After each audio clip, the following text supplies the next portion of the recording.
amazing that you guys went to Barcelona where we met. Yeah. And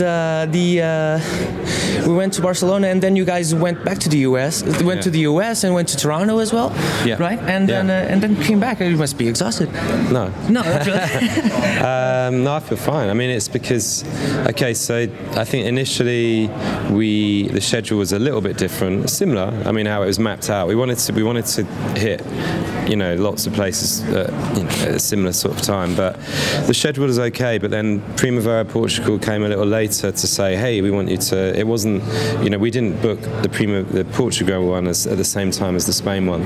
So we thought that we'd just be going to America, then flying back to England, and then have a day of rest or whatever before we then do Field Day, which is a big headline show for us. But because then Porto came up and we went, well, of course we'd love to do it, but so we slotted it in a hole.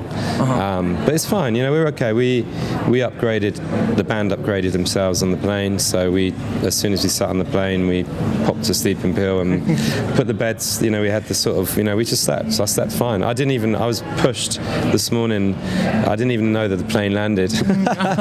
So I was fine, and then we sort of stepped in the bus on the way here from Lisbon. Oh, sure. So but it's we've all been pretty getting we're getting fit for this, so I feel okay. Yeah.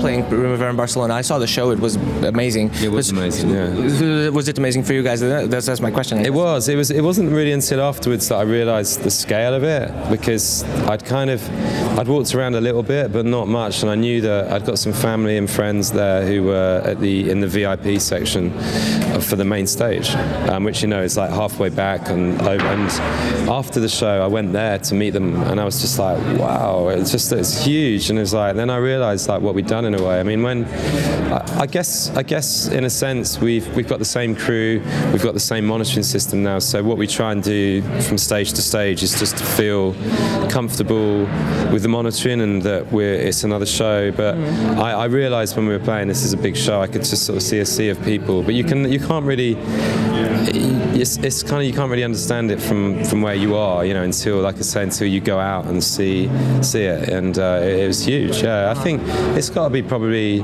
maybe second. I think Reading '92 was probably our biggest show we ever played, but that's probably close to it. Yeah, with the amount of people that were there, there's probably 40,000-50,000 people. I don't really know. Yeah.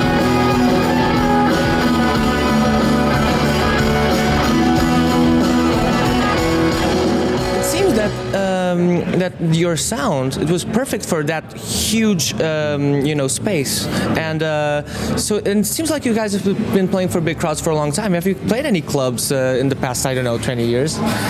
I mean, individually, of course, Andy's obviously been doing lots of Oasis shows and BDI shows.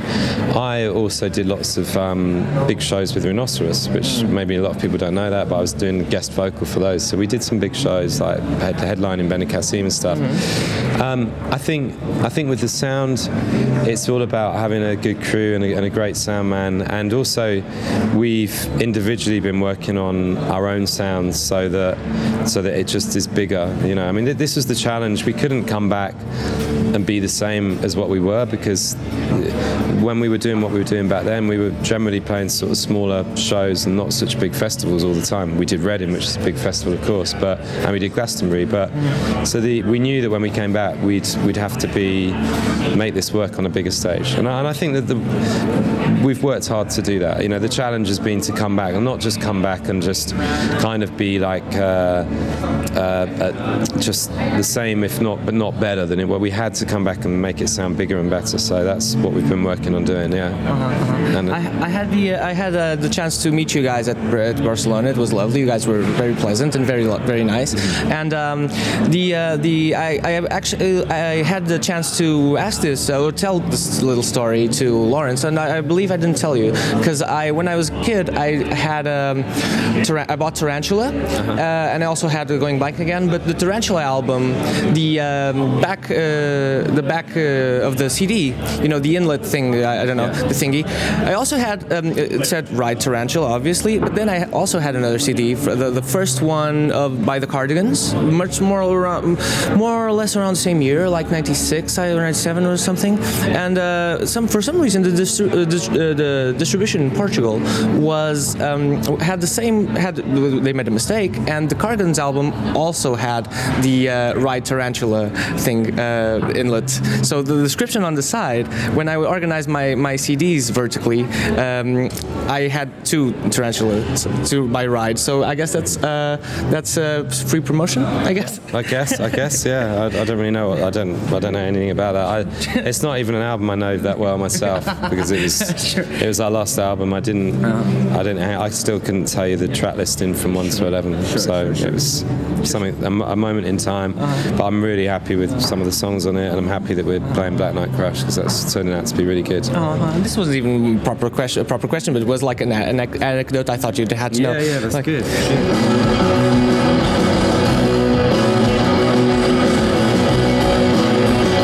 Each time I see you guys playing, I seem to notice that you're playing with different guitars. Have you been sticking with any gear or brand? Different guitars from the first time, you mean? Yes. Yeah, they are different. So again, part of making the sound bigger was I understand a lot more than I did then about guitars. You know, when I was 18, 19, we had student grant to eat for a few months when we were students, and I spent mine on a guitar. So that was the first guitar I bought, which I used a lot in Ride. But when I knew this was going to happen last year, I went on a search to find some really great guitar and to spend more money, and I found a 1960s vintage drag, which sounds amazing. I tried lots of them, and that was an amazing one. And then a Rickenbacker 12-string as well. I've got other Rickenbacker 12-strings, but this one is really stable, and so yeah, they were kind of bought for this, and again in mind to be bigger and better sounding than what we had before. Sure. Are there still tricky scenes and tricky little dreams in your life currently? Always. Yeah, always. Outside of when you're doing music, you know, in a way you're kind of told you need to be here, you need to do that, so you get out and do that, but life outside is always tricky, yeah, of course. And that's, I don't think I'm alone there, you know, I have a daughter now, so there's different sorts of tricky things, but yeah, it's always tricky.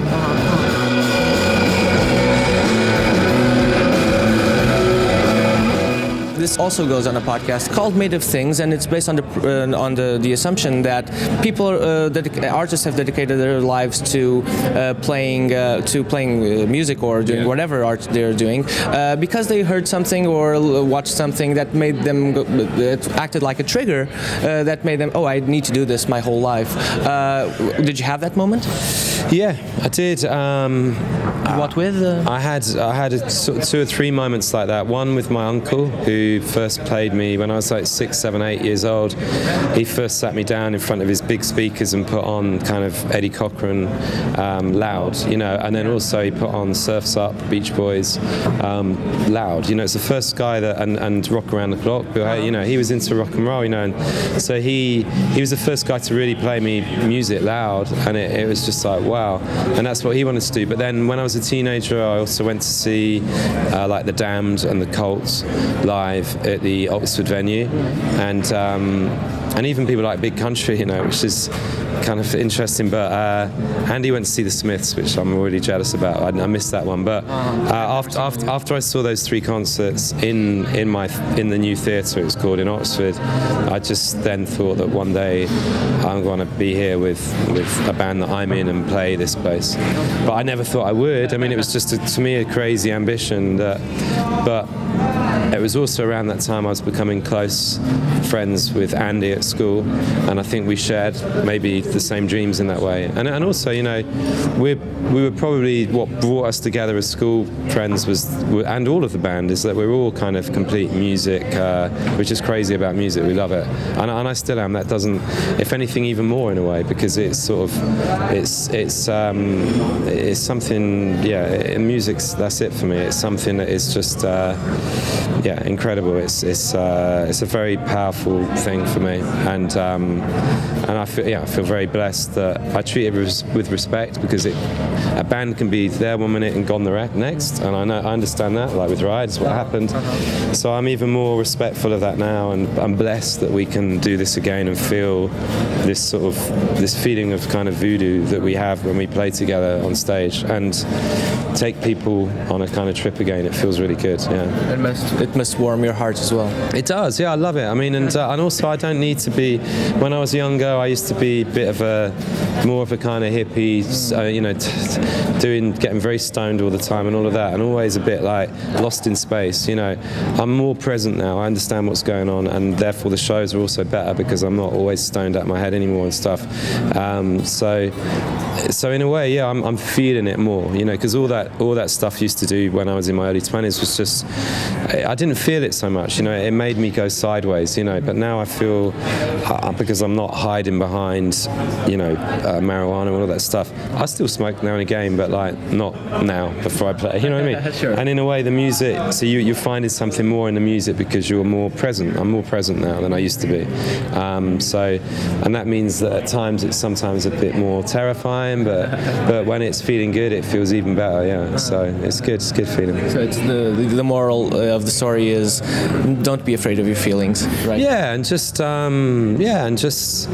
don't know. I mean, I think at the end of the day, I sing and I represent confusion, and I think I don't have any answers. I'm not like a guy that's going to stand up and say to people, I've got answers in this life. I don't, and it's confusion to me, the life, and I think we're all kind of confused. It's like some people feel they might have got things sussed out, or maybe they have, but I've never felt like that. I think the whole world and people are always, it's confusion, for me, and that's kind of what I sing about in a lot of ways, and what I write about. It's that sort of, it's the things you can't quite work out, and that's to do with, is there a God? I don't believe in God, so there's things like that, there's things like love, there's all that sort of stuff, which is always the things that are not exact sciences, that you can't say, well, that plus that equals that, music is not an exact science, people are complicated, relationships are complicated,